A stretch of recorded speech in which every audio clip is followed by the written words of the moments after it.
Given the current economic circumstances, it is important to set the stage for a discourse on economic revival and re-engineering, changing the role of the state, developing human capital, unleashing competitiveness, and be future ready.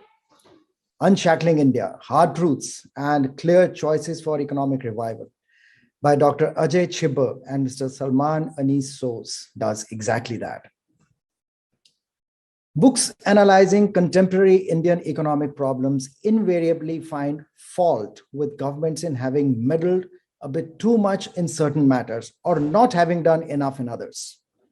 There are two broad narratives. One, that government policies have stifled private initiatives. The other, government has failed on public investment front. Authors have a great deal of faith in the potential of the Indian economy, despite a very incisive critique of the economy and its long-standing, deep-rooted problems in areas like agriculture, industry, and even the services sector. Easy to find the government, the private sector, the public sector, the banks guilty, but difficult to provide an alternative, which the book does. Authors are upbeat about the possibilities that climate change and transition to a low carbon economy might provide for the Indian economy. New technologies, new ways of manufacturing, new job opportunities, and also to get rid of some of the hangovers of the past. It is in this backdrop, today we discuss the Indian economy by 2047 and how to make it happen, whether it is pursuing the next generation reforms, reducing the scope and reach of the state, or re-engineering for inclusive growth, and so on. The focus is on drawing recommendations so that these can be shared with the relevant stakeholders, including the Ministry of Finance. It's my pleasure to introduce the panel today. Dr. Ajay Chhibber, author and distinguished visiting scholar, Institute for International Economic Policy, George Washington University. He was visiting professor at NIPFP and India's first Director General of Independent Evaluation with the status of Minister of State. He was UN Assistant Secretary General, Assistant Administrator at UNDP, and served as the World Bank's Country Director in Turkey and Vietnam, and led the 1997 World Development Report on the role of the state. Mr. Salman Soos is an author, economist, and a commentator. Worked on economic development issues on Eastern Europe and Central Asia, Middle East, and the North Africa, Sub-Saharan Africa, and South Asia. He serves as a consultant to multiple World Bank teams and was previously a consultant at the ADB. Ms. Mohua Mukherjee is Senior Research Fellow at the Oxford Institute of Energy Studies, completed a career at the World Bank where she led policy dialogue and diverse public sector investment projects in 44 different countries, of which most were energy projects in the last 15 years. Moved back to India in 2017 and served as program ambassador for 2.5 years at the International Solar Alliance. Mr. Alok Ranjan, former Chief Secretary, Uttar Pradesh. During his 38 years of distinguished public service, he provided leadership and worked in a variety of sectors concerned with economics, finance, and industrial governance. Author of 3 books and a regular contributor to Times of India, Economic Times, and Business Standard, he writes a fortnightly column in Economic Times, The Pioneer, and The Millennium Post.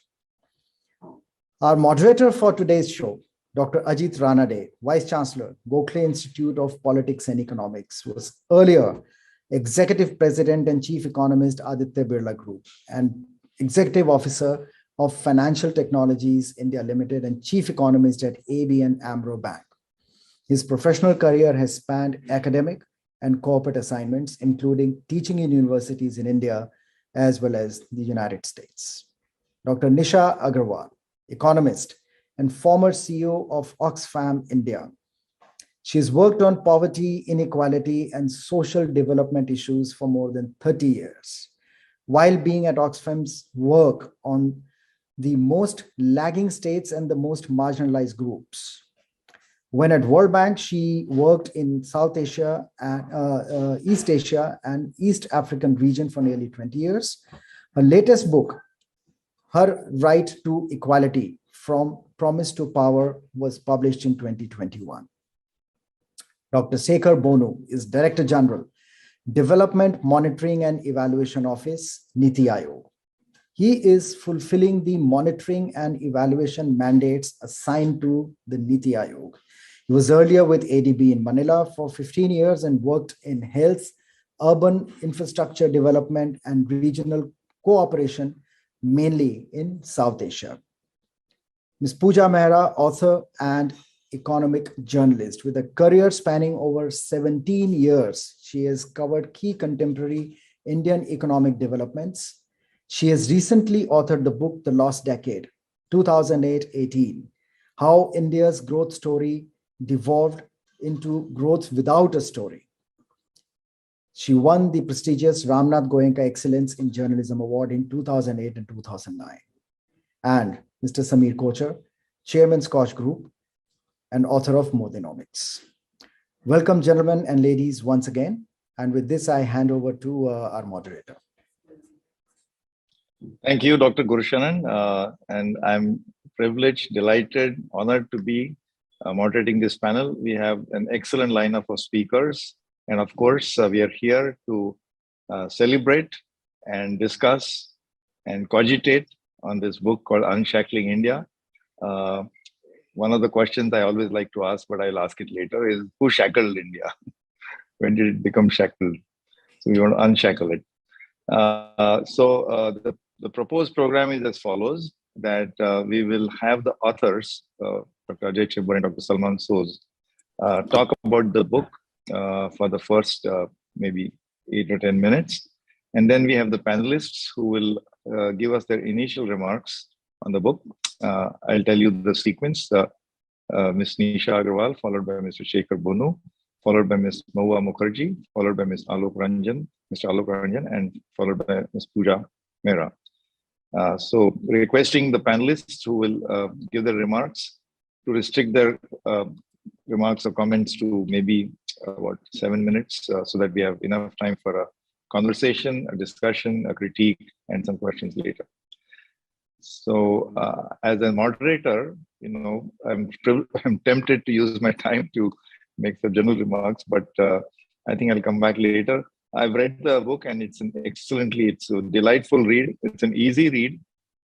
Difficult for economists to write books which have a lot of data and sometimes even graphs which don't make sense to non-economists or non-mathematicians, and these tables, these numbers, it just make, it sounds like a maze, but I think the authors have cleverly put together something which is readable and yet has a lot of data and based on rigorous data. So my compliments to the authors, but we'll talk more about the book as we discuss it. So I will now hand over to the authors, Mr. Chhibber and Mr. Sood. Well, thank you. Thank you very much, Ajit. And thank you, Dr. Gurushanan, for the very kind introduction. And to Sameer and Rohan, thank you so much to Scotch for featuring our book in this format. We are very delighted to be here. Just, we are here more to listen, but just very briefly to introduce a little bit the book. You wouldn't believe it, but while Salman and I are from the same college and we went to the World Bank, we only met each other like 2 years ago, just before the pandemic, and we found that we liked each other's views.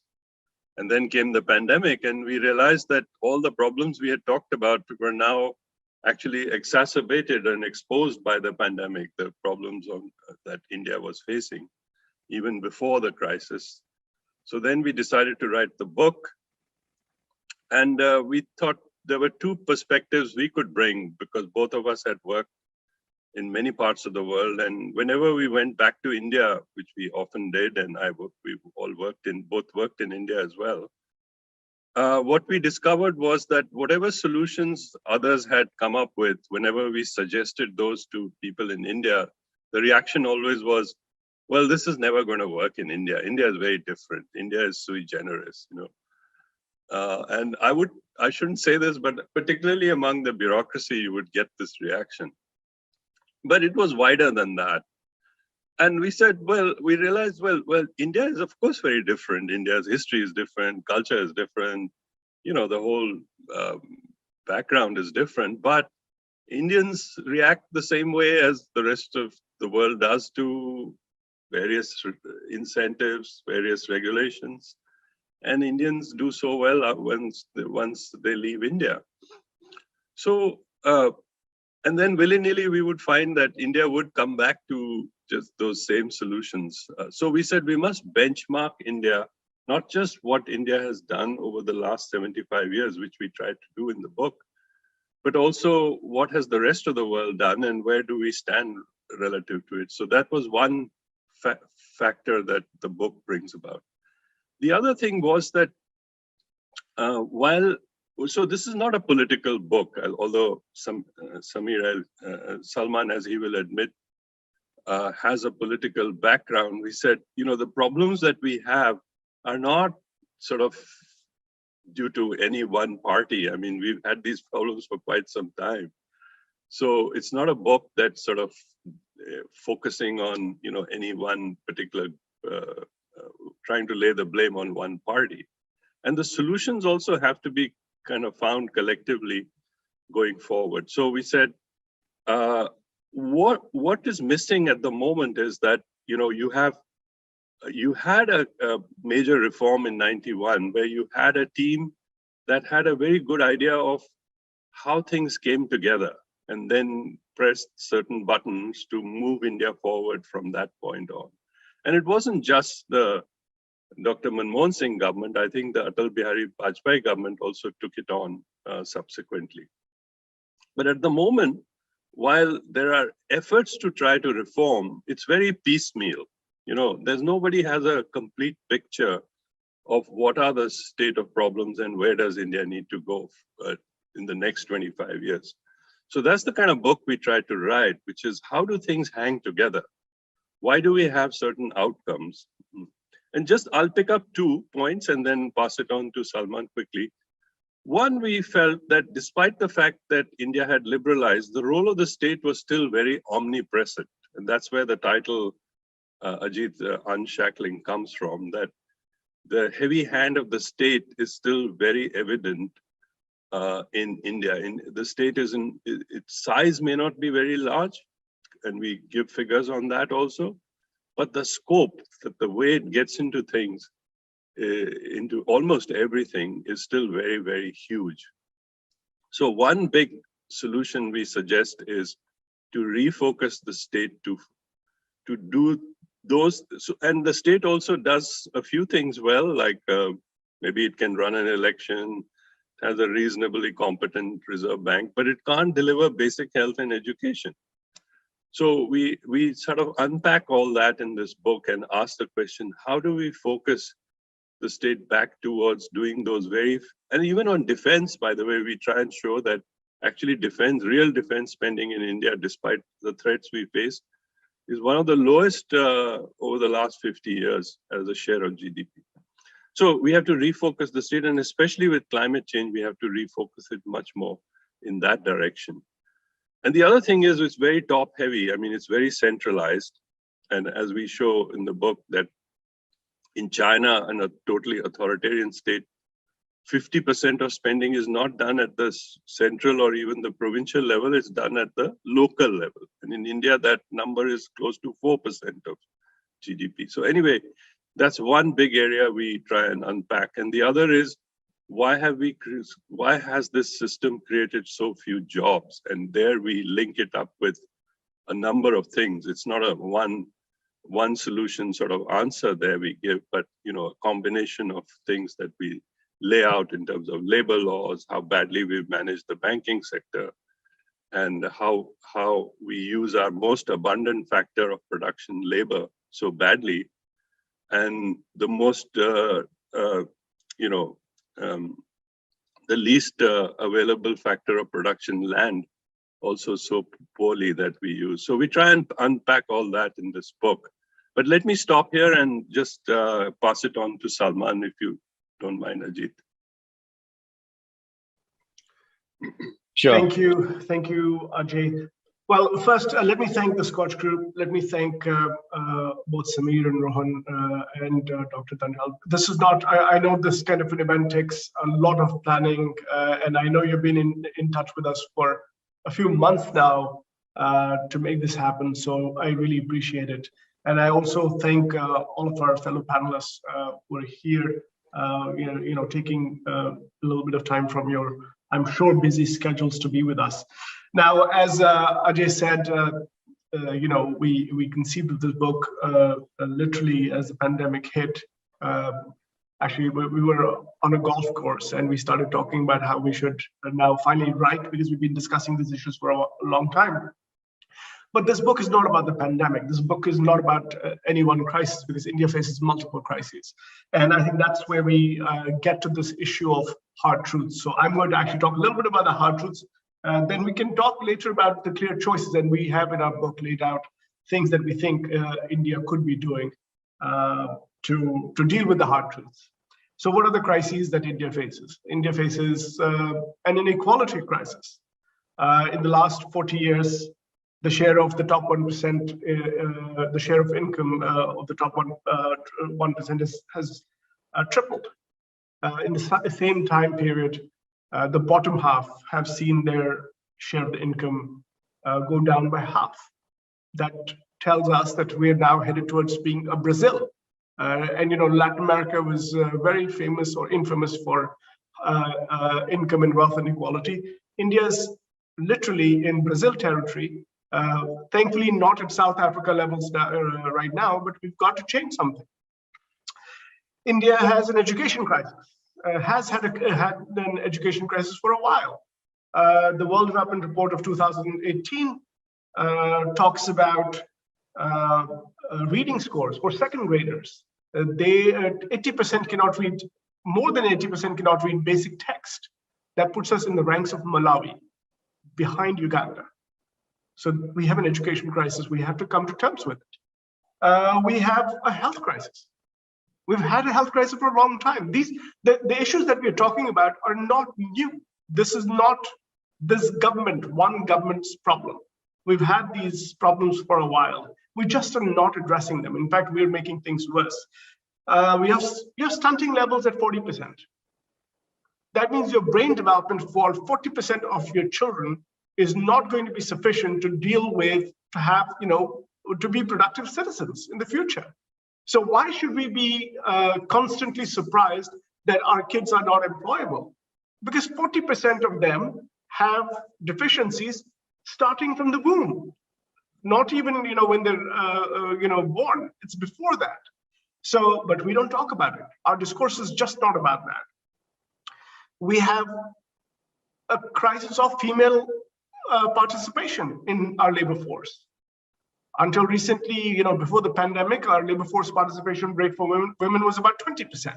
That put us, at par with countries like Pakistan. But after the pandemic hit, I think we're closer to 10, 12%. And some states in India, like Bihar, are at less than 5%. Women are not working. How can you compete with China? China's at 60%. Nobody talks about this stuff. I'm surprised. When people say that we're going to compete with China, we're an emerging global power. You cannot do it without women. Purely, it's very simple for me.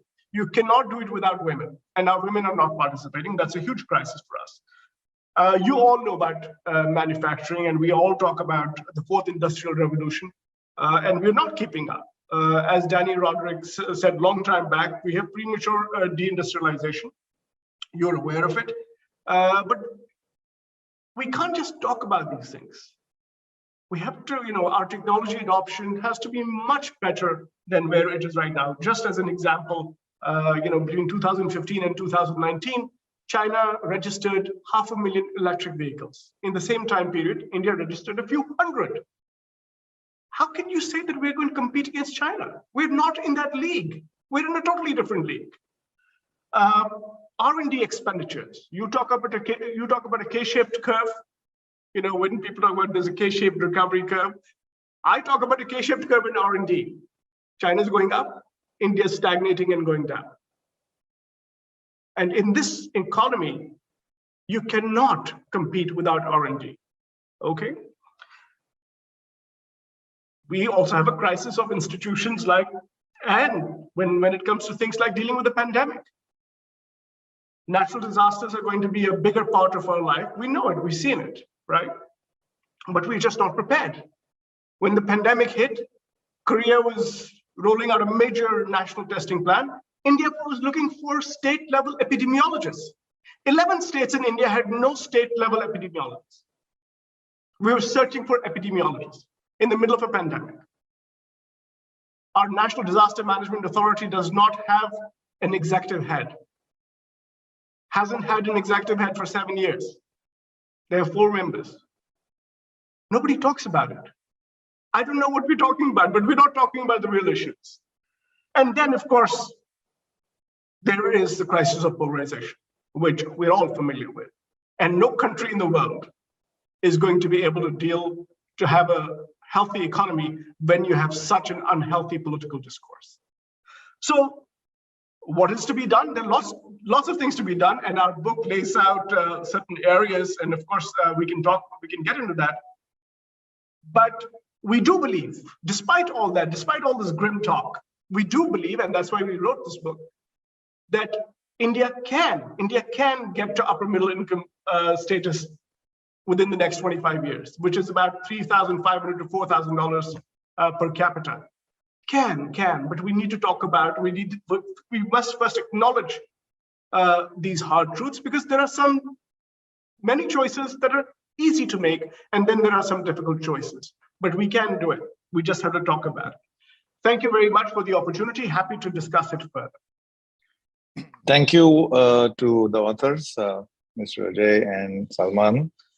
Obviously, you can't condense the entire book in 7-8 minutes, but thank you for giving us the broad contours. So we will go to the panelists for their initial remarks on the book. And you may choose to focus on a chapter or some part of the book or overall impressions. So first we go with Nisha Agarwal. Thank you so much. I would like to start by congratulating the authors, Ajay Chhibber and Salman Soos, for such a comprehensive book. The part that I really liked actually was the chapter 1, the beginning of the book, where they lay out a very appealing vision for what India should look like in 25 years and ask these questions of how we are going to get there.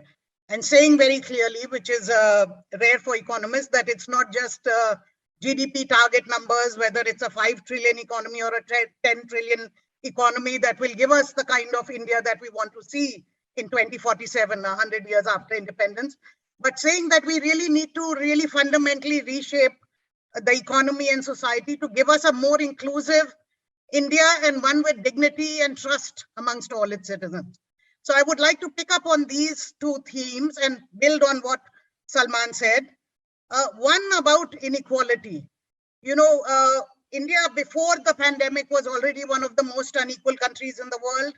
Now, by some accounts, we are the 2nd most unequal country in the world. And we, not just India, but the whole world is going through this K-shaped recovery, where, 230 million people who fell into poverty. It's estimated that the lower part will take much longer to get back to pre-pandemic levels than the top part. In fact, the top part, the very rich, haven't done so badly, which is why it's K-shaped. During this pandemic, when we, with all the horrific images of what we have in mind, Oxfam has written this report called Inequality Kills.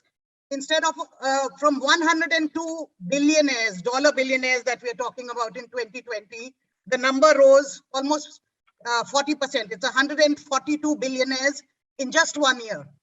And if you take the 2nd richest man of India, Mr. Adani, his wealth went up almost from 8.9 billion, almost tenfold, to $82 billion in 1 year. So, it's not that the book, I think, deals very well with the bottom half to talk about social security systems and REGA, health, education, but it has completely ignored what we need to do to the top half, and how to redistribute that wealth so that we can actually do more for the bottom half. And there I would like to say that what we need to be doing, I think we are going backwards in all of those areas. And we were asked to focus on what can be done and not just analyze the problems.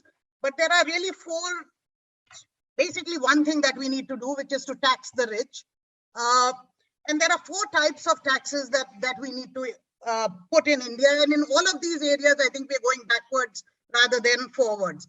One is the wealth tax, which we've abolished, which we need to reinstate.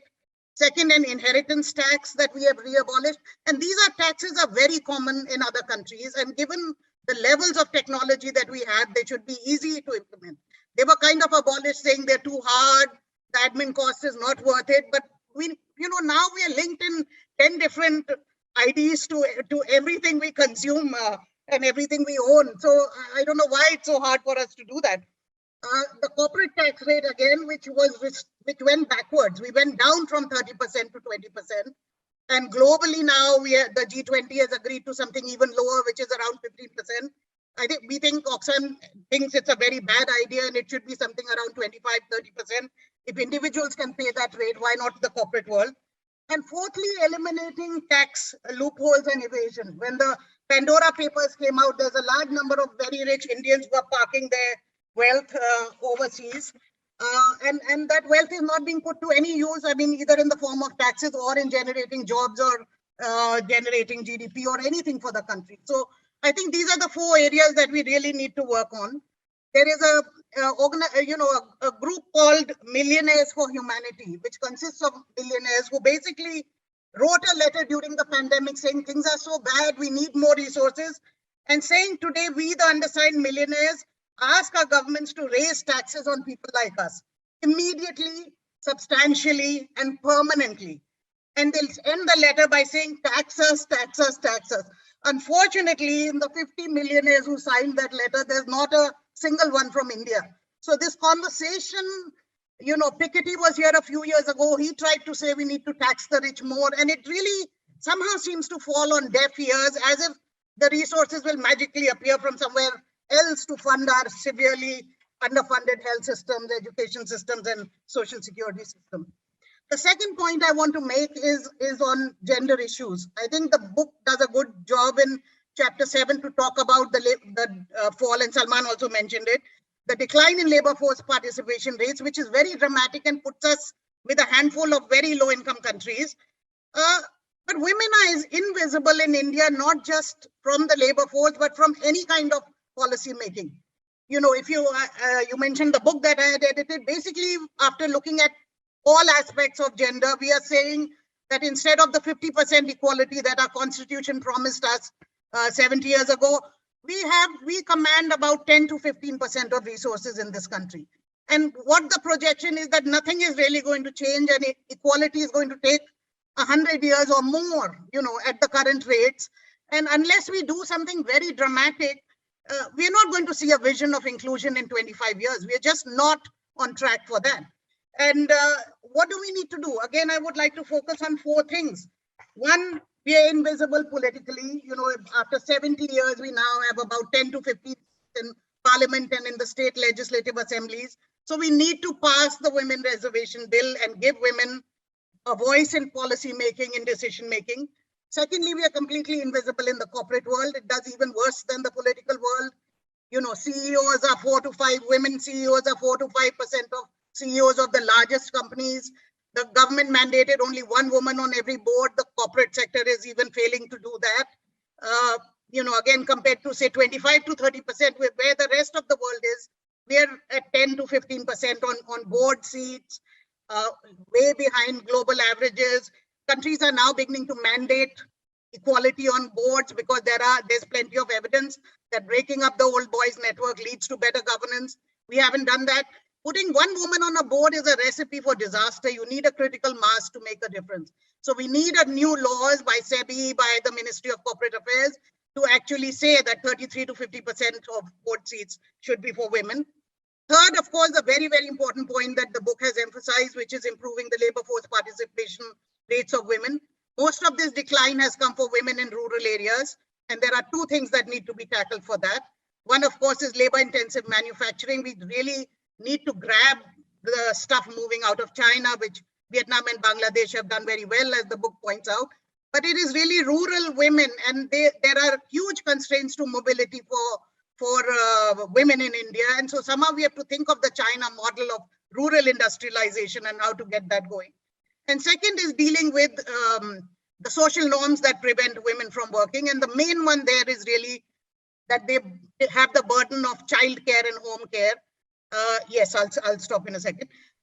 And for that, if you look at what is happening, I mean, these Anganwadi workers who run the bulk of the system at the frontline level are on strike today because their work is not even recognized as work, and it's considered voluntary, and they're just paid an honorarium instead of wages. And they've been on strike for a month, and government announces various wages and without really even consulting them, and they say, who on earth doesn't talk to people who've been on strike for a whole month without consulting them? You just make these announcements. So I think talking, participation, getting women to participate, and unshackling women, I think, is the way to unshackle India. Thank you.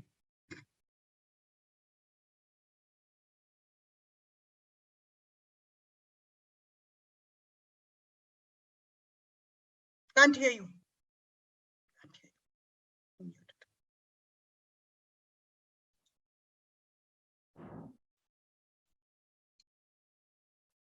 Can you hear me now? Yeah.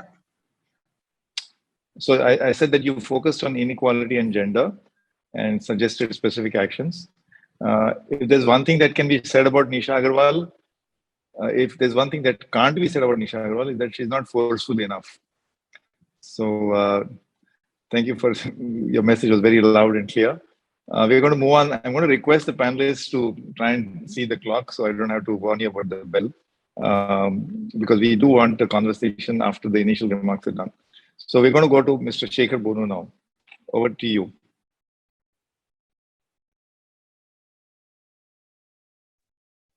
Thank you. So before I start, I would like to once again congratulate the authors for the outstanding job. See, I'm not a economist, and I have a medical background. So, but I'm still very, very curious about economics and finance. So I keep reading, and where this book really stands out, it's so easy to read. It's not at all intimidating. There's not much jargon, and it's extremely well researched, and it has such large key references at the end. And the best part is, I think both Ajay and Salman are geniuses. I hope a lot more books are going to come from their desk. Is such complex topics, connecting the dots, and also making sense at the micro level, but also making sense at the macro level. For example, MG Narega, the type of narration they have while supporting it, but also highlighting the limitations. So it's fun to read, and it is one of those few books which I've actually completed. So congratulations. The great part, is very forward-looking. So one paragraph which I particularly really liked is, we hope, quote, we hope these ideas in our book Unshackling India will not only generate interest and discussion in the best tradition of argumentative Indians, but also spur action and a thrust forward to achieve India's destiny in the world in this century. And they lay out clear pathways for next 25 years, the aspirations and so forth. There are lots of, some parts of it you might agree, you might not agree, but it's a perspective told in a very, very compelling manner. I'm also one of the bureaucrats, so it's not that I sit in NITI Aayog, I sit in many of these brainstorming meetings. It's not that these issues are not discussed. Many of these solutions are also thought through, the analysis. Probably I'll stick to what I've seen over my 30 odd years of civil servant career. what makes logically correct, economically correct, somehow it doesn't go through. So there are things through which these have to navigate, which we broadly call it as political economy, where all the complex gender-based inequalities, caste, religion, and you add another layer of interest groups, and then weak institutions all interplay, which makes it very, very complex. How do you take these solutions which look so elegant, translate into action for the type of goals or outcomes we want to achieve? I mean, it's very simple. You raise passenger tariff so that you don't need to cross-subsidize freight. And freight is cross-subsidized. Actually, the power consumers in Punjab cross-subsidize passenger tariff in railways. That's the logic. And but who is going to do it, and at what cost? And in a competitive political economy like India, where you just have 5 years, and the huge amount of capital, electoral capital that you have to spend. Likewise, you have power tariffs, you have huge amount of subsidies. It's not that there are a lot of smart people in the government who understand, but how do we handle this political economy challenges? I think there's a lot more need to shift our research into this world of how to get these things done in a context of the political, so-called political economy. And I think this is where sciences are not strong enough. The behavioral economics part, the institutional economics part, they are not as simple as demand, supply, and other parts of the economy, but still they have a important implication.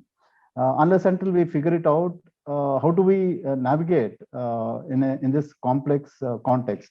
So, I mean, there are some, I think where government has done very well is to free the economy. I mean, let the markets operate. That part is probably easier, and maybe there's some parts to do. But where the markets have failed, where the state has to take a major role, how can it motivate its providers? What type of models, efficient models we can come up with? We find these challenges even in US. They spend a huge amount of money on their healthcare. What are the types of outcomes that we see there? Still around large number of their disadvantaged groups don't have health insurance. So I think the whole different parts of the world are confronting with different types of challenges. My call would be that we know reasonably well about what will work, but solutions. But where I think we need to focus and have a lot more research and understanding is how can you take them through this black box of so-called political economy or the context and get the outcomes delivered. It's not enough to let your frustration out on some government and have someone to blame. The truth is, I think everyone is keen to deliver it, but how do you navigate it? And recent whole agriculture reforms and the way some powerful farmers expecting that the next would be withdrawal of minimum support prices have stalled the whole reform process. Yeah, you can say that we could have done a slightly better job, but the government is confronted with a situation where it has to deal with interest groups, very, very strong interest groups, and those people whom it wants to support, most of them are voiceless. So it's a sort of a very complex game. I don't want to take too much of my time, but the point I am saying is that there is need. We know, I think the book has done a great job. I hope the next round of book would be to unravel this black box and tell us how to handle these complex contexts and get results. Thank you. Thank you, Mr. Shekhar. So we have 3 more panelists, but please, don't keep saying, "Arey, the authors have to write another book." So we can discuss the action plan later. let's say in the middle, if not towards the end of the session, we have to give the authors some silver bullets. That's the purpose of these sessions. Be reckless a little bit. It's okay, I think. We won't be held, we will.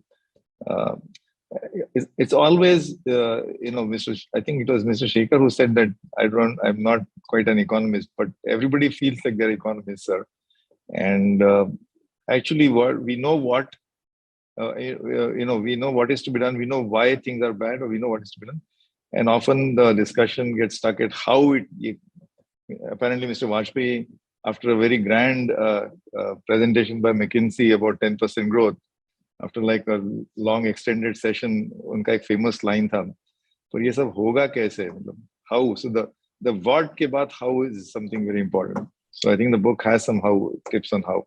Anyway, we're going to go to the next panelist, Ms. Mohua Mukherjee. Over to you.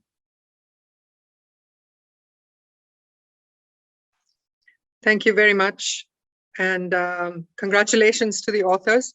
I really enjoyed a number of chapters, including the state capability.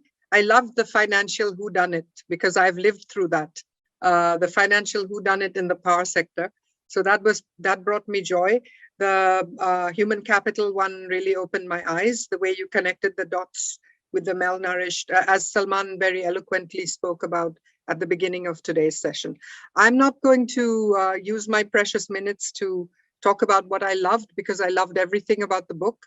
And I'm just going to dive into where I think we can go a little bit deeper. And that is on the clean energy transition and the creation of green jobs. Because I think that pretty much already people are starting to get disillusioned that the clean energy transition is bringing jobs of the high-end variety, of the very white-collar variety, in terms of designing solar plants, wind farms, and so on. And the inclusivity aspect is not really there, or hasn't been uncovered yet, because essentially you just need the manual labor at the time of putting up the plant. Then there's no fuel, and the plant runs itself basically for the next 25 years. So people are saying, where are my jobs? Where are the unskilled jobs, which are going to be displaced from coal and from other things?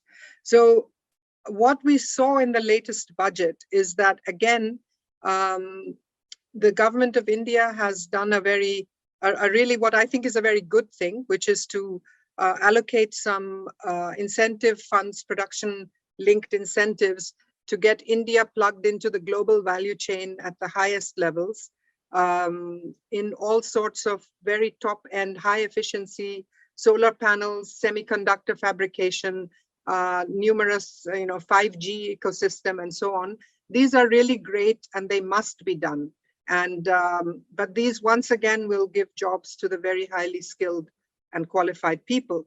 So I appreciate both my previous speakers, Nisha and Mr. Shekhar, for having already kind of highlighted some of the things that I also want to talk about, which is the inclusiveness, the gender aspect, and also the idea of how do we solve and the political economy conundrum that bureaucrats always cite. And the thing is that the voiceless, somehow the government tries to, in our view, we who are not in that fraternity, we see that the government kind of turns away when there are actually quite easy ways.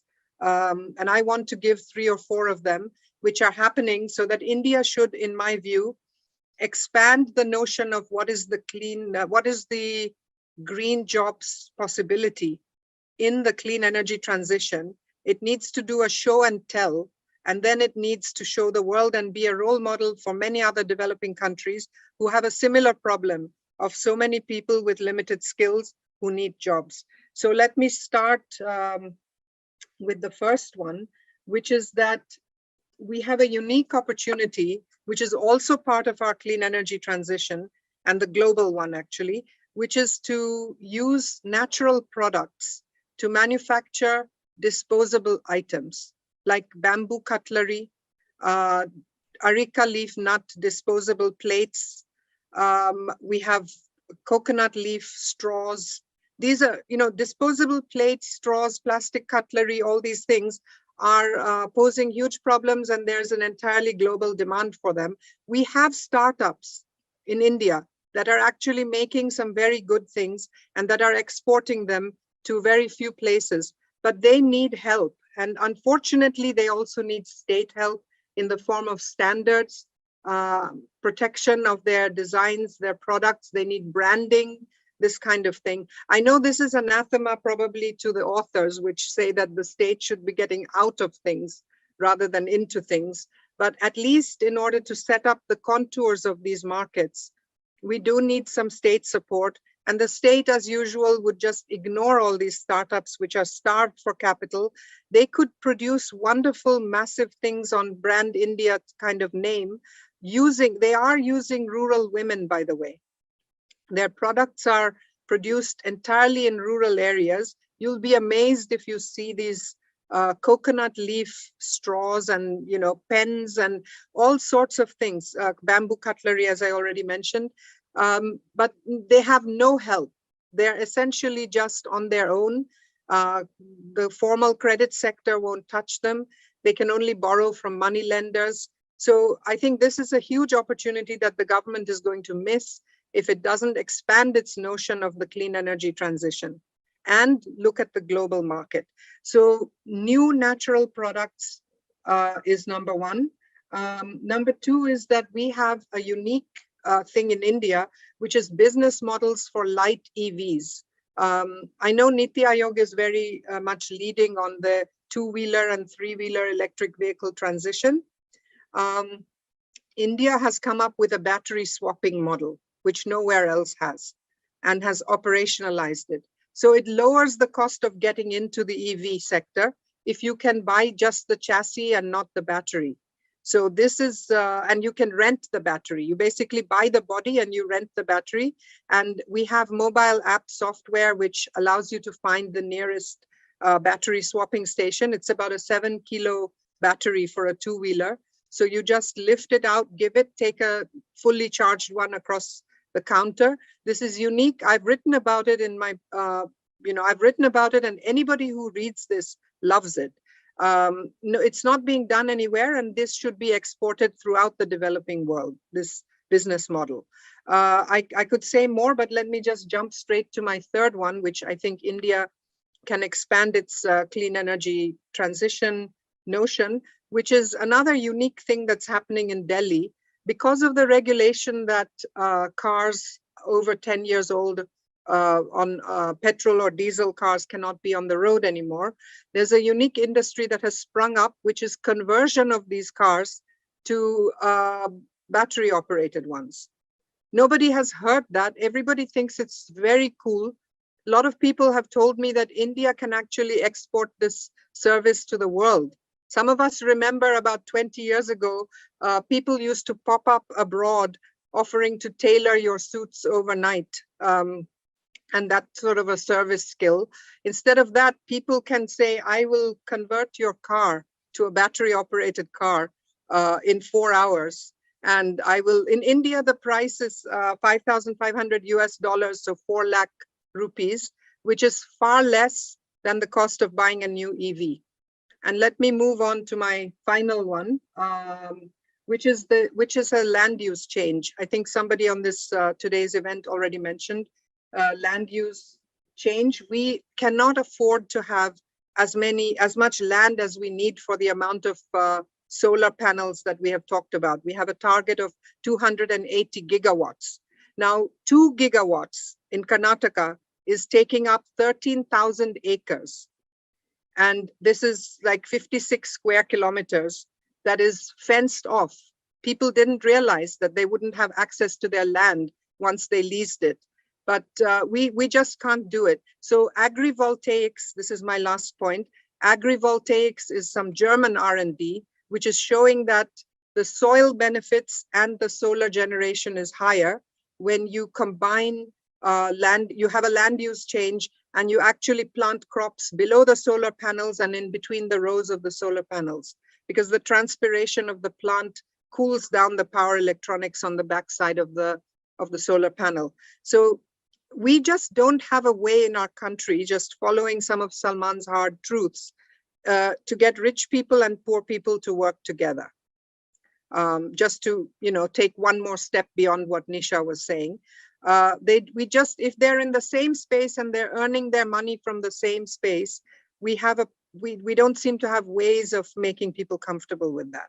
So if you have very wealthy solar park investors, they are uncomfortable and they want to just think of putting fences and not letting the farmers there. So we need some regulations. So I will conclude by saying, yes, I agree with the authors that the government needs to get out of a lot of things, but it also needs to get into some things through standards, through regulations, through mandating things. In the case of the batteries, by the way, it needs to mandate interoperability of batteries so that you can switch batteries across different EVs that have been made in India. Similarly here, it needs to say, sorry, any new solar park has to be an agrivoltaic park, or you can't just have the land all to yourself and kick off the farmers. I'll stop here before I run out of time. So thank you very much. Look forward to the discussion. Thank you, Ms. Mohua. So we have given three very specific ideas and actionable ideas. I didn't know that India was the only or one of the very few countries which actually have a national battery swapping policy. Because I'm told that the battery life is actually 10 years, whereas the car life may be 4 or 5 years. I mean, the battery life is more than twice. So they actually have a market value. So it makes sense to have a battery swapping policy because they last much longer. Okay. Let's go to the next panelist, Mr. Alok Ranjan. Over to you, sir. Okay. Thank you, Ajay. Thank you very much. And let me begin by complimenting the authors, Mr. Salman and Dr. Ajay Chhibber, writing a wonderful book, Unshackling India. As I have not met Mr. Salman earlier, but I was very happy to hear his comments today and the way he has articulated his viewpoint in the book also. And of course, I must share with you that Ajay Chhibber I know very well since both of us studied together in the economics honors in St. Stephen's. And of course, we were in the residence together on the same Mukherjee West Block. As it so happened, he was one of our brightest stars out there in economics. I do remember that. And even though I moved away, I went and did my MBA from IIM Ahmedabad and then got into the IAS. He went to D school and then abroad and PhD and everything in World Bank. And at that time also, I remember we always knew that Ajay would go into academics because he was so conceptual all the time, so clear about his views and so absorbed in whatever he was studying. I always, even at that time, remember, I had a hunch that he'll find a career in academics, and he's done so, and has done so well for himself. Regarding the book, I must say one thing, that normally I've read a lot of books by economists, and normally they end up by having a kind of a negative approach by saying that this is wrong, that is wrong, this is not doing okay, this policy has not worked, and they'll also say at the end of it, but they don't come out with a real solution really, It's more diagnostic than anything else. And being an administrator and having worked in the field for 38 years, I know it's very easy to find what is wrong and what are the problems and diagnose. But the most difficult part is to find what is the solution and what will work and how it will work, when it will work, which way we should go about, what should be the roadmap. And I was happy about this book mainly because they have focused on the roadmap.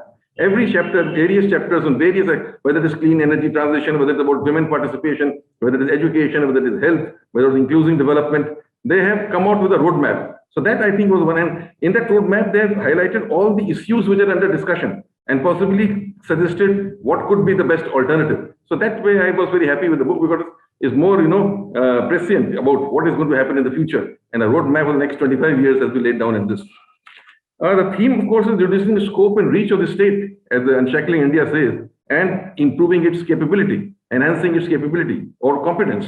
Well, there are different views on these issues also at times, but all said and done, I think we must and we have to agree on this fact that somehow what the Honorable Prime Minister of India also once said, that he wants to have minimum government and maximum governance. I think that is the right approach, though of course it's a matter of debate how far he has been able to achieve that because of different constraints which have come up from time to time maybe. But yes, I think this is what Unshackling India is all about, because I also wondered what is being unshackled, like Ajay said in the beginning. And that I realized that he is trying to say that somehow the state is become, all encompassing. It has, outreached itself, gone into areas where it should not have gone into every aspect of human life, which it should not have done so. So I think this is what the whole idea, the whole philosophy of this book is. And I think one has no option but to agree with that, because that is definitely the way forward. Now, India is, of course, plagued by the questions which have been attended to in this book. The issue of an inclusive economy, having a roadmap for growth, which includes the poorest of the poor. Having worked in the rural areas, in particular as an administrator, I find the problems of poverty, the issues of agriculture, really issues which are very, very important and should concern not only every economist, but every person or every citizen of this country. When we talk of equality, for instance, or inequality, like many of my predecessors have spoken, now inequality as an economic concept is one thing that the top so many percentage, having so much percent of the income, the bottom only so many. But when I go to the villages, when I go to the rural areas during my job, I found the sense of hopelessness sometimes when you see in the eyes of the people, they are not getting education beyond class 10 or class 12. Even the kind of education they're getting is not of the right quality. The worst thing is there is no hope there. They're not aspiring for anything. How can you think of a developed India, or how can you think of an India 2047, or take it forward of becoming the 21st century, become the Indian century, if there's a vast majority of our youth, boys and girls, are living in this kind of a situation where they're not getting the right education, not getting the right health care, not getting the right nutrition. Highest percentage of stunting in the world is there in India, especially on the state I come from, Uttar Pradesh. 37% of children are stunted. That kind of, more than 40% are malnourished. What kind of an India then are we going to build up on this basis is a question I think is very important. So when we talk about roadmap, we have to take these factors into account. So state cannot be fully done away with, is what I want to say is. There is a role where the state definitely, and the authors have also said that. Let the state focus on what they can do best and enhance their capability. I think the state has to intervene in favor of the poor, of the marginalized, and bring them up to that level. I think this is very, very important. Healthcare and education are two issues which are my favorite topics. And I, as an administrator, also tried to focus on that. Somehow, politically, they've never been so important. I don't know why. If you see, even in UP, these days, the election campaign is going on. Various issues are being talked of, but very few people, despite the pandemic, are talking of health and education. As you know, despite the issue of unemployment has been raised time and again, that there is a lot of unemployment. But how do you get over the unemployment? Well, it's all right. You create government jobs and have, but that's not the answer ultimately. What kind of an economic setup do you have which will create jobs, which will lead to, how much industrialization, what kind of industrialization, how much of the benefit we'll get from the tourism sector or from other sector where you can bring jobs. There's a huge demographic dividend which we have to cater to. We have in Uttar Pradesh, for instance, my state, like in India, maximum number of people are in this age group 20 to 45. Highest percentage is there in our state. And that is why today, it has become a biggest issue as far as the youth is concerned. So what are the solutions for that? How do we solve that? And I said that, okay, infrastructure is all right, physical infrastructure, develop roads, develop irrigation, develop power, but focus on the human capital is why I feel very strongly. We must focus on the human capital. Look at healthcare. The whole thing got exposed during the pandemic, completely got exposed, We saw that in the beginning that we just did not have enough ICUs. We did not have enough, doctors. We did not have enough nurses. We did not have enough paramedics. We did not have even oxygen. How to attend to the problem that was being faced by people during the pandemic?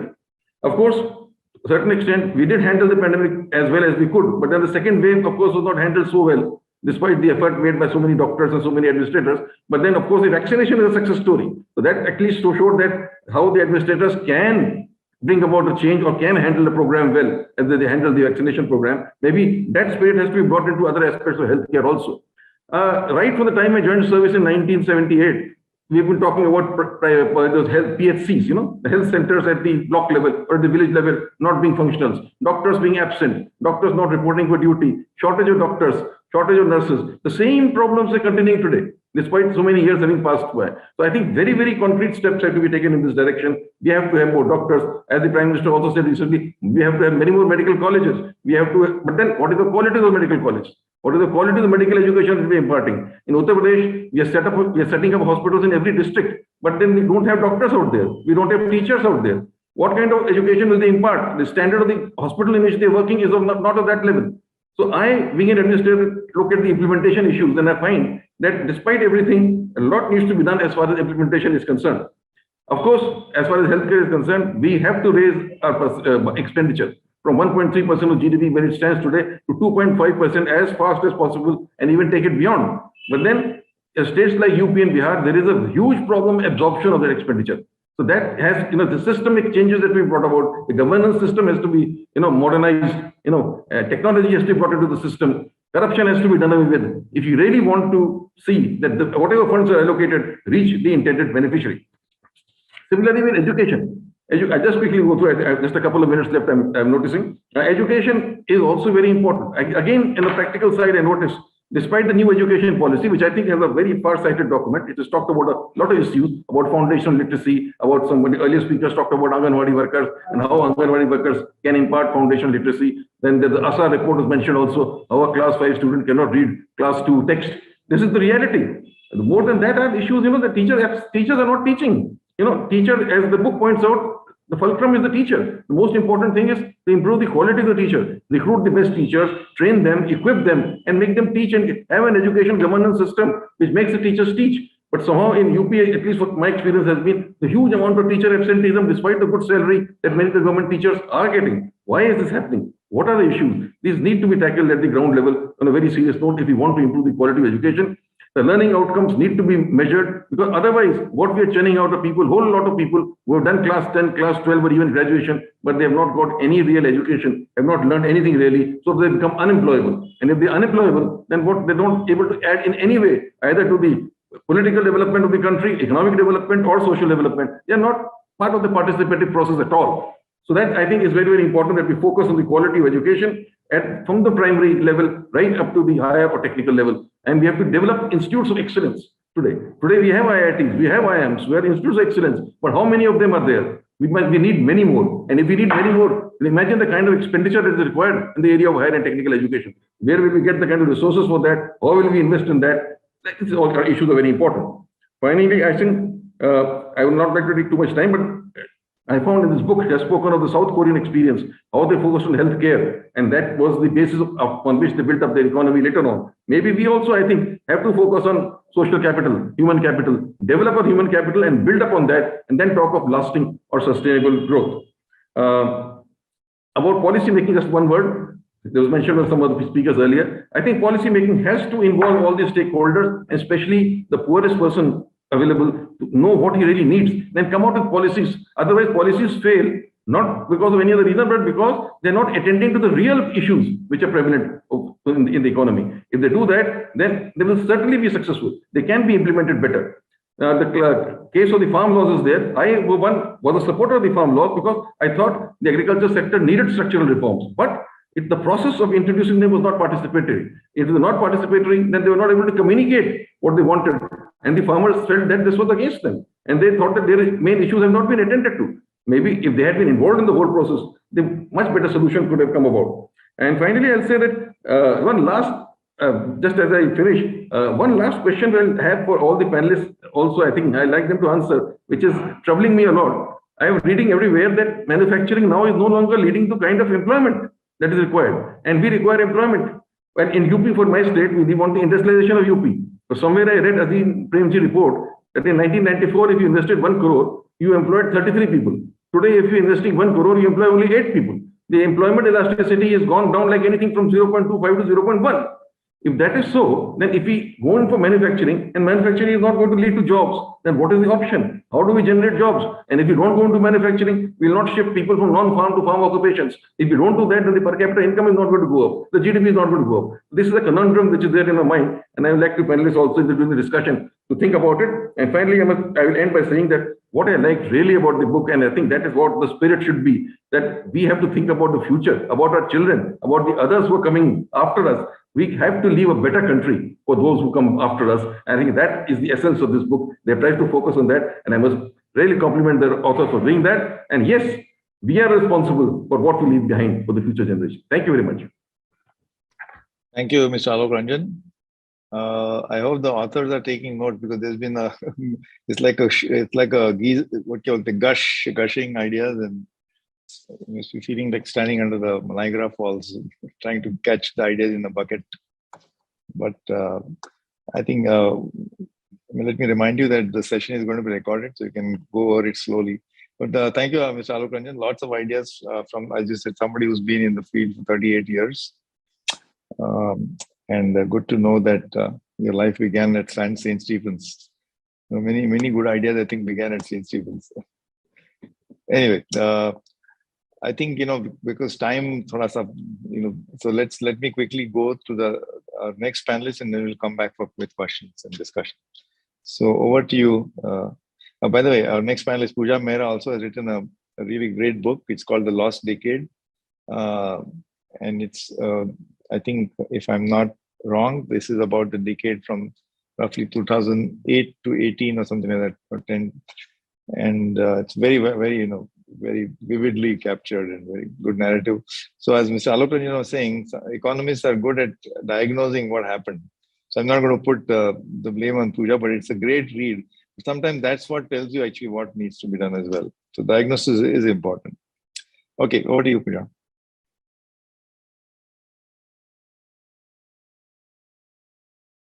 You're on mute. Can you hear me now? Yeah. Thank you, Dr. Ranade, and thank you to the authors for asking me to speak on the discussion, and thank you to SKOCH and the organizers. My many congratulations to both the authors. And part of the problem when you're the last person to speak on the panel is that almost everything that you would like to say has been said by the previous panelists. Having said that, Unshackling India is an optimistic book. I have, as Dr. Ranade just said, written a slightly pessimistic book. My book is about, how we do not take the decisions. Our country and decision makers do not take the decisions that need to be taken. And so this book is about unshackling India, but my view is that India just refuses to be unshackled. And I would talk about what they have written in terms of questions that they have raised. And try and avoid repeating what has already been said by the previous panelists about the book before me. The book starts by talking about the role of the government and whether we need a big government or a small government. And what they say is that we need to reorient the role of the government. We need more health and education. We want less of government running Air India and business. We want more safety net. So I think what that leads us to is to ask that if we want and what they've described, if we want to reorient the role of the government, then how do we exit these companies that Government of India owns and how their performance has not been up to the mark? And I think I really like that analysis, how they've described return on these investments have not been good. What I like the most is that how it links with other parts of the problem in the economy and other chapters where they say part of the reason of having a big government and having all these PSUs was also employment creation. So part of the reason I think that privatization has not happened is because it threatens jobs. And if, like they also say, the problem with the growth model is that it does not produce jobs, or it produces jobless growth, then I think there's a conflict over there between privatization, the role of the state, and job creation. And I'd like to say that, whereas, yes, the book covers a lot of hard truths, I'd like to ask, are the choices really clear? When there are these kind of conflicts between the need to do privatization, whereas government not being able to do privatization, we saw in the case of Air India for 20 years, because, or now in the case of public sector banks, but because the employees of public sector units are obviously going to oppose. The other thing, the other question that I liked that they raise is, about what kind of growth, is it going to be manufacturing-led growth or services-led growth?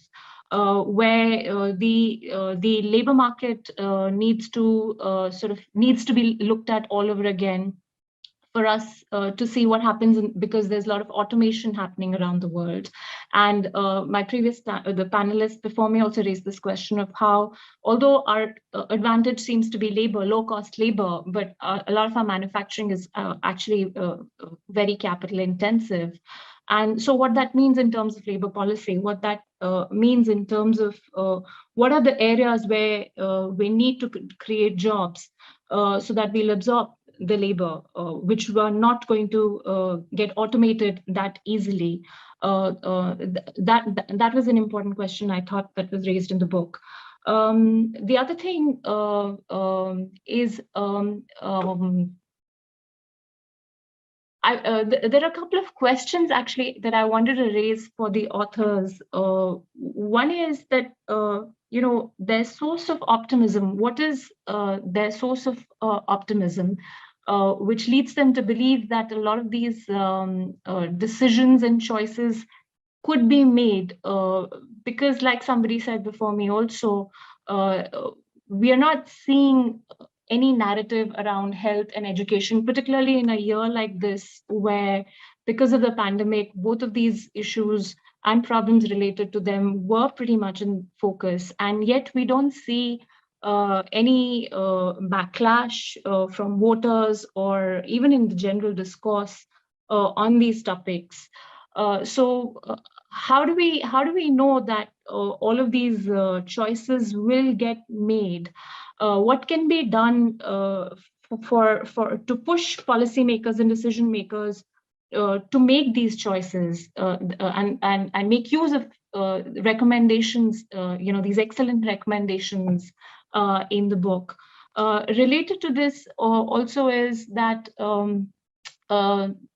I feel that a lot of reforms that have taken place after 1991 are sort of being reversed, such as in the area of trade, such as the PLI scheme, which is you're giving subsidies to large companies. It's like the fertilizer subsidy. We talk about reforming subsidies in other areas. So are we sort of regressing on the whole direction in which we thought policy would move after 1991? Even decisions that were taken by this government in the financial sector, for instance, the insolvency-related decisions, reforms, that are getting diluted. We are not seeing them the way they were originally conceptualized. So that's the other thing that I wanted to ask, because I thought that's relevant to the discussion of the various issues in the book, because if decisions get taken and a few years later they get reversed, then probably that's why we're stubbornly stuck where we're stuck. So how do we break out of that? That's one set of sort of discussions and recommendations that we need. And finally, before me, we talked about, one of the panelists talked about taxation and the stagnant tax to GDP ratio, which doesn't budge. So are we stuck in a sequence problem where incomes don't quickly increase, and therefore you cannot raise taxes, but you want to depend on taxes as a way of creating jobs, and so you keep going into that loop again and again. So is there a need to sort of revisit that?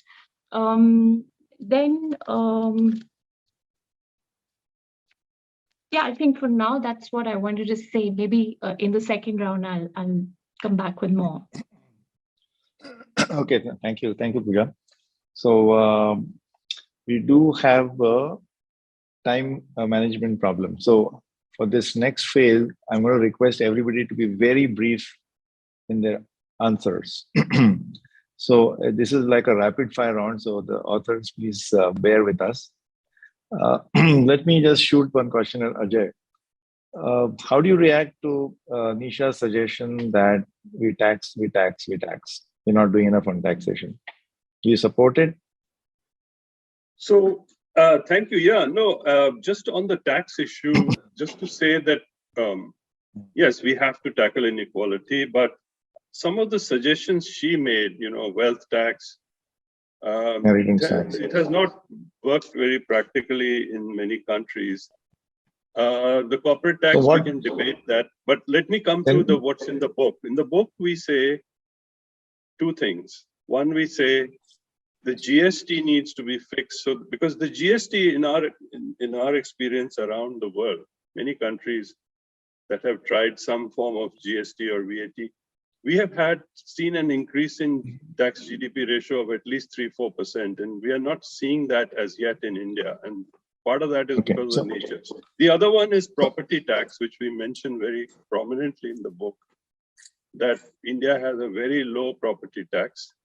And that also is a tax that can go to the lowest level of government. And that's an area where I think a push has to be made. But I'm not going to answer the broader question on inequality, but if you like, we can go there. But let me stop since you're running. So you think the GST is actually an underutilized potential?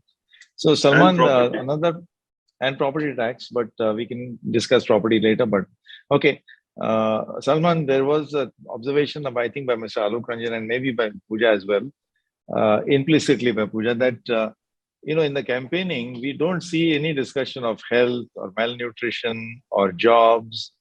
It's all about something else completely. Maybe it's about temples and statues and God knows what else. So it looks like the electorate is not interested in development. I mean, how does one understand this? And how do we take? I think Pooja was saying that maybe people don't want change. I mean, I'm putting it provocatively, but you see this puzzle that electoral campaigns never seem to mention developmental issues. Well, first of all, let me just say that there is reason for optimism in the following kind of context. For the longest time, when we used to discuss the economy, we would not really discuss, even economists would not discuss health and education and women and social. This was not, Amartya Sen has been talking about it for ages, but nobody would talk about it. Now we're in a discussion where this is mainstreamed, as in people who are, I think, those who you might call influential, they will readily admit health and education are fundamental.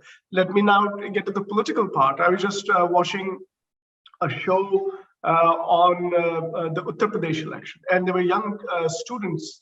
I think they were at a law school, all boys or young men, and the interviewers were asking them about issues that were close to their hearts, and they unanimously said that for us, jobs are the most critical things. Yes, we don't see this covered in the media, but that's what really bothers us. But fundamentally, education is what should be driving this, and health should be driving this. Now, when those young people who are supposedly law grads or soon to be law grads said this, of course, I was very happy to hear this. It was unexpected for me that they would basically say education and health are important. They made it a point to say that we should be learning from the Kerala model.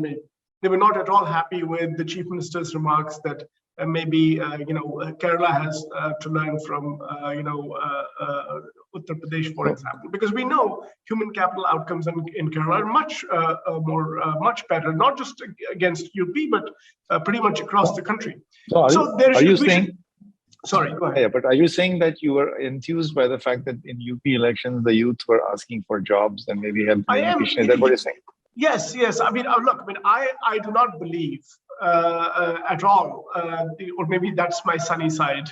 That I don't believe that people will disregard these kinds of issues forever, because it hits people.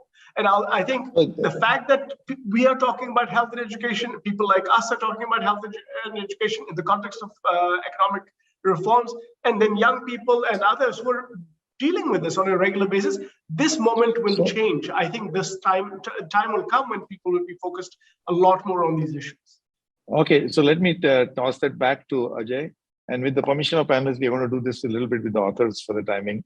See, Ajay, you talked about jobs, and in fact, you talked about UP. There was this recent, recent job fair or something, where there's a couple of hundred government jobs where there's a recruitment drive, and some 1 crore, 10 million people showed up.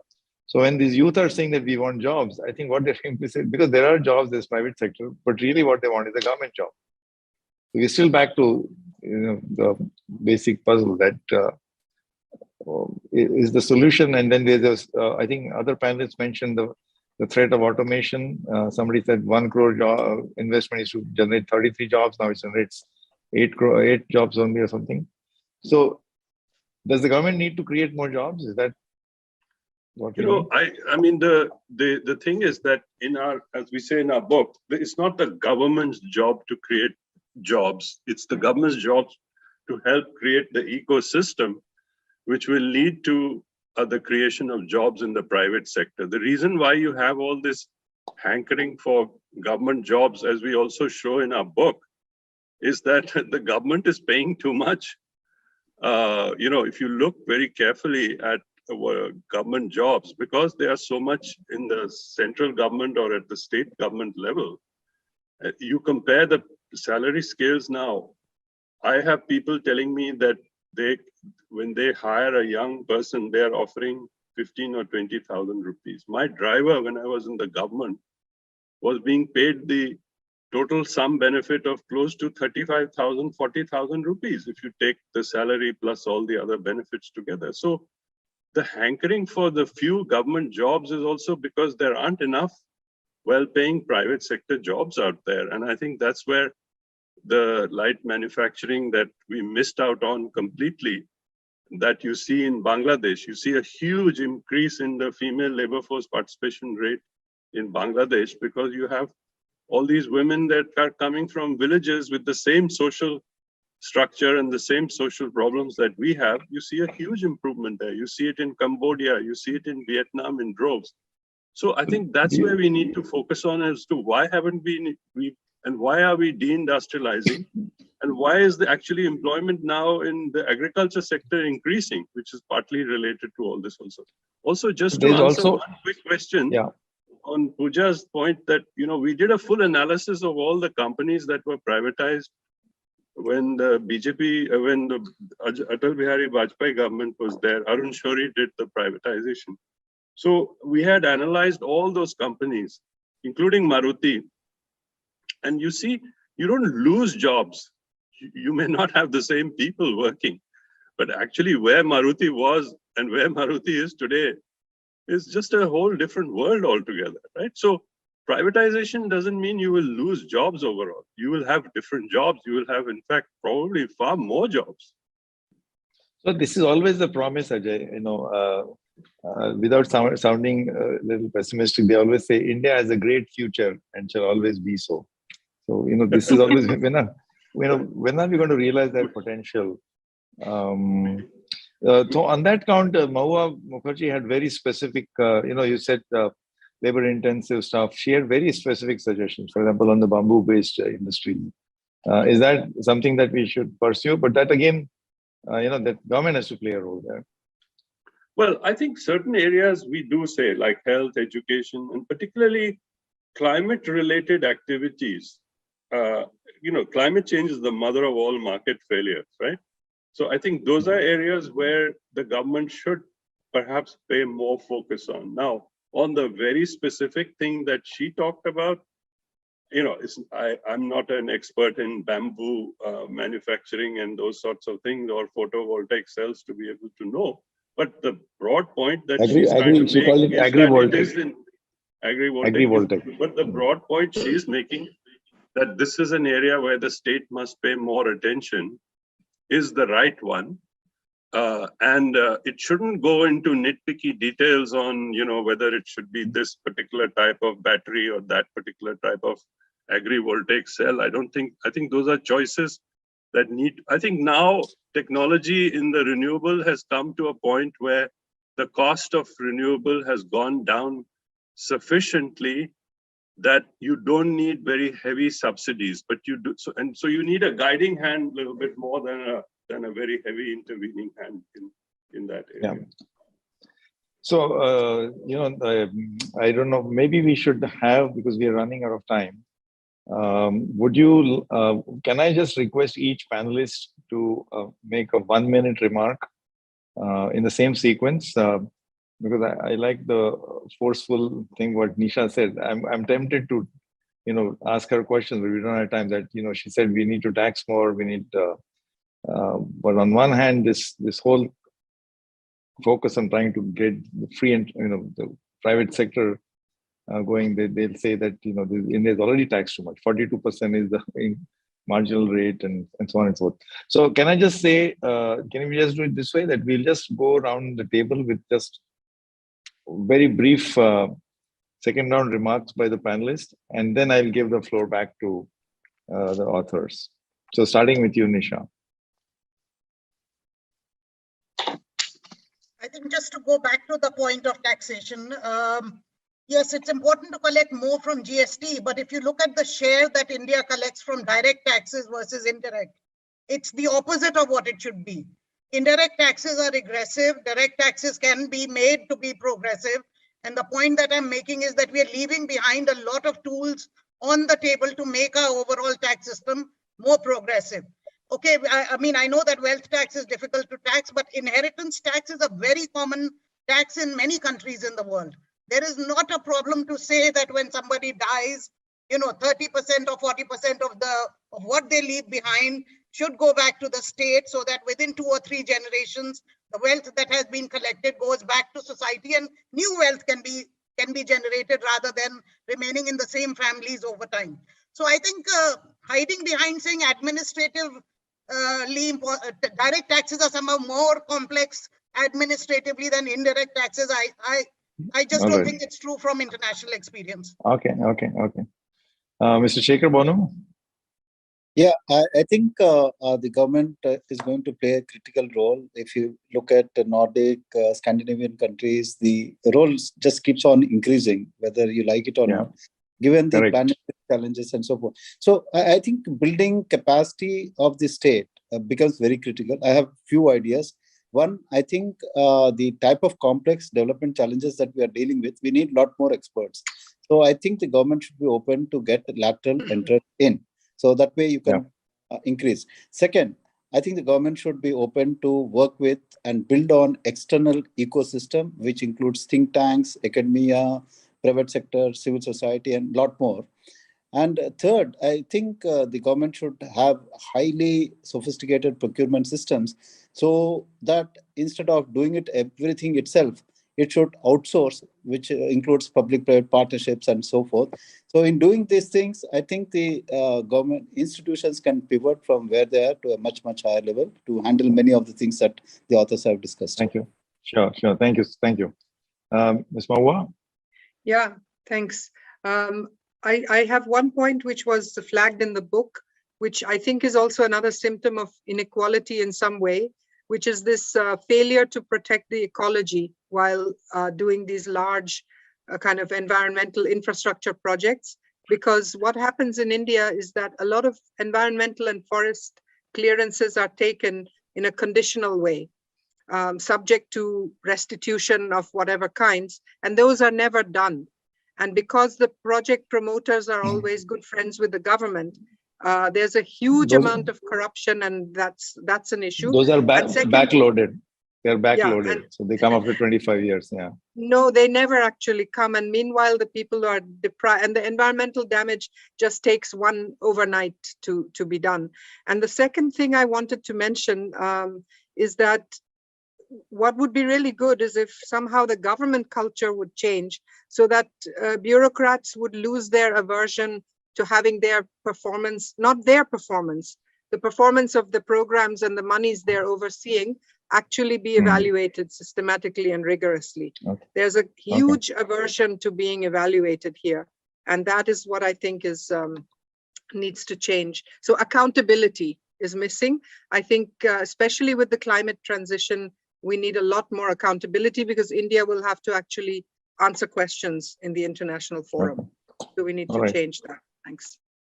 Thank you. Alok Ranjan, can you just, can you also give us the prediction for UP election? No, I'm just kidding. So for all said and done, yes, I would share with you that unemployment has become an issue in the UP elections, because as Mr. Salman pointed out, the youth are demanding it. So at least that's a good change. But then the other thing is also true, which came out, that there is all talk is about government jobs and not about creating the kind of ecosystem that will create jobs. We have to focus on that kind of ecosystem. And second, very quickly, I'll make a point is Unshackling India, just a thought for everybody. I think being a bureaucrat and being there, I think the whole governance structure also needs to be unshackled. It is so shackled up in processes, in procedures, in rules, precedents, that decision making is not taking place at the speed it should. If this thing can be done, reforms can come about in governance sector. What Mukherjee also pointed out, there is accountability, there's performance linked to things, and there is outcome orientation. Then things will definitely change, and good governance by itself can make a big impact on the economic development. Thank you. Thank you. So yeah, sometimes I wonder what to use. Is it Chekhov or Kafka or Solzhenitsyn or Tolstoy? The metaphors. So last comment from Pooja before we go back to the authors. So Pooja, I hope you don't have to write another book called The Second Lost Decade. So I'm going to put the spotlight on you and you have to make one. Yeah, I'm hoping so too. I really hope I don't have to write, the lost decades or something like that. But my point was more earlier, Dr. Chhibber replied, my point was more that we are seeing that in the private sector, more capital-intensive manufacturing takes place. So therefore, the trust in public sector versus private sector creation of jobs, job security, demands on and accountability on performance, etc. I think that's why the youth would prefer any day for no privatization, for jobs to be in the to get jobs in the government sector rather than and private public sector units rather than the private sector. And this is not just for low-paying, low-end jobs. I mean, when I speak to students in Stephens, right now, majority of them want to join the IAS. Majority of them want government jobs. Hardly anybody wants a private sector job. Same for D-School and same for other Delhi University colleges. And I wanted to introduce a slightly more immediate term point here, which is that, the book also says that depending on the decisions that are taken right now, India's post-pandemic growth trajectory could go in three different directions. It could either be 3 to 5% GDP growth, or back to the 8% GDP growth, or less than that growth, 6 to 7% GDP growth. So, what are these different sets of decisions that need to be taken, on which will depend these different trajectories? If the authors could talk a little about that. Okay. All right. Sorry, I'm a journalist. I keep asking questions. No, thank you. So I'm going to give it back to Ajay and Salman, but I'll just make a 1-minute comment, and I'll request you to confine yourself to just 2 or 3 minutes because we're out of time. I think, by the way, personally, I'm much more optimistic about this decade, and I'm sure Pooja will not have an occasion to write a second lost decade, because I think this is going to be quite a lot of capital spending, both public and private sector. This is going to be driven by things like as a lot of people you mentioned here about climate change related activities or renewable energy and so on. It's also going to be driven by digital, because the digital footprint, what we call the digital economy, that footprint is just going to keep expanding. And I believe, and then of course there's all these other China plus one factor, and there is the fact that we are reaching levels where the capacity utilizations are stretching. And so I'm actually quite optimistic in the next few years, even though it may be 5 or 6%, but for a large base of $3 trillion, we'll take that. We'll take 6%, even if we don't get 8%. So back to you, Ajay and Salman, and thanks for writing the book. After you, I think Dr. Gulshan can take over, but thank you again. So maybe 2 or 3 minutes max. Over to you. Thank you. Thank you very much, Ajit. And I have a suggestion for SKOCH and for Sameer, that they should have this session after the first draft of the book, because then the book will be so much better improved by the time it finally comes out. So thank you so much for the wonderful suggestions and the way you have chaired it, Ajit. We have learned so much from this. Just a few things I'll just say. One is, on taxation, Nisha, I'm with you on direct taxation. I think we need to widen the base there quite a lot. Inheritance tax is a good idea. Property tax is a very much a direct tax, and it's very much there as well. But there's also a lot of sort of, exemptions that are given that we need to, loopholes and exemptions that we can address. So I do think a direct tax reform is needed, but I'm not in favor of, we had big heavy wealth taxes and very high income taxes in the past, and it didn't really help us very much. So I'm not very much in favor of that. Then on this issue of, just quickly on this issue of the various scenarios, let me just say, well, one, on the issue of subsidies, we're not against subsidies. We are in favor of subsidies. But we are saying there's a smarter way to do subsidies. We are very much focused on product-based subsidies, subsidy on fertilizer, subsidy on ticket for passenger rail, or whatever the subsidies, electricity subsidy by electricity pricing was. We're saying unshackle all that. Do give subsidies, but make it people-based subsidies. Especially now with DBT, etc. We have the capacity to be able to do that, and we have the means to be able to do that. So we should stop interfering in MSP and various types of, product-based tinkering with prices that we keep doing, and shift as most middle-income countries are shifting to people-based subsidies, direct income transfers, cash conditional transfers, etc. That's the direction that the government has been going for some time, but we need much more of that. That's what we are saying. On the scenarios, I am also optimistic, like you, Ajay. I do feel that, we had gone into a huge slump even before the pandemic. We had reached what our old professor Rajkrishna at the school used to call the Hindu growth rate of 3-4%. But how we will come out of that, perhaps we will go a little better than that, maybe 5%, but we should be, but 5% is not going to solve our problems. We need to be growing at 7-8%. And to create the less of the capital intensive industry, I was chief economic advisor to FICCI, as you know, for some time, Ajit. And there I won't name the person. I asked a businessman, I said, when you invest, you're always investing in these very capital intensive. He says, Ajay, we have adjusted to the labor laws of this country. We either do very capital intensive, or we do, what we call casual labor. Because setting up plants that have to deal with our labor laws is not very easy to do. So we have to address some of those fundamental things that we point out in the book, that the labor laws, even after the reforms, are still very complicated. And I'm not an expert, but you can read all these Mahesh Vyas and all these people, they talk about it all the time.